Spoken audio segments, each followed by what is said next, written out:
Hi, my name is Barry Kavanagh and I'm the Operations Manager with P&O Maritime Logistics here in Galway. So it's absolutely great news. I've been part of the story since 1998 when I started, and I've been with the organisation ever since. I'm with P&O Maritime Logistics since 2006.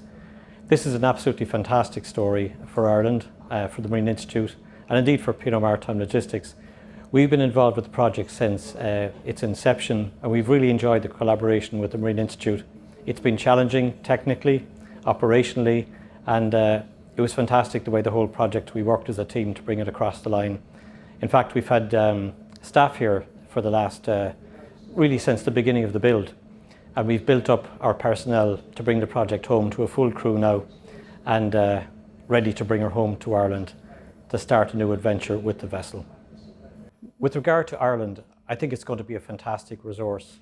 It brings, I guess, the research capability up to a new level, both in terms of capacity, but not only capacity, but also seakeeping and everything else. I mean, the Celtic Voyager has been a fantastic servant to the country for the last 25 years, excuse me.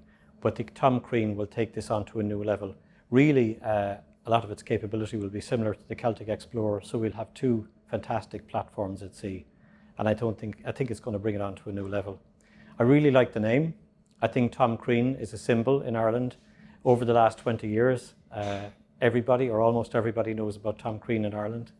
And because of the documentaries and the stories and stuff you hear about Tom Crean, I think he's a symbol of resilience and the spirit of adventure. And I think that's what this ship is going to be about too. I think Tom Crean is going to be a massive asset to Ireland and the Irish Marine.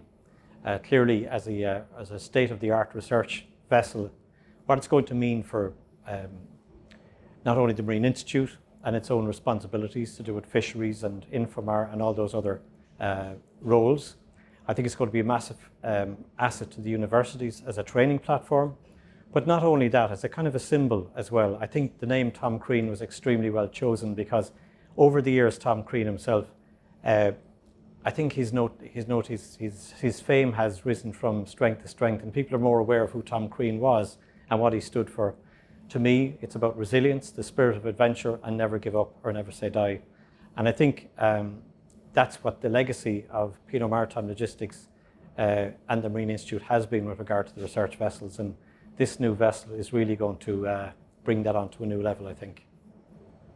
With regard to the Celtic Voyager, today is a happy day, but it's also slightly sad as well because I've been part of the Celtic Voyager story. I started 6 months after its delivery, and I wonder if it is appreciated fully what that has given to the state as a platform. It was a small vessel. We call her the mothership. It always boxed above its weight. I think people that have served in the Voyager know what the Voyager is about and the spirit of the Voyager, almost like a family atmosphere. And it's amazing what the vessel has achieved with regard to the seabed mapping.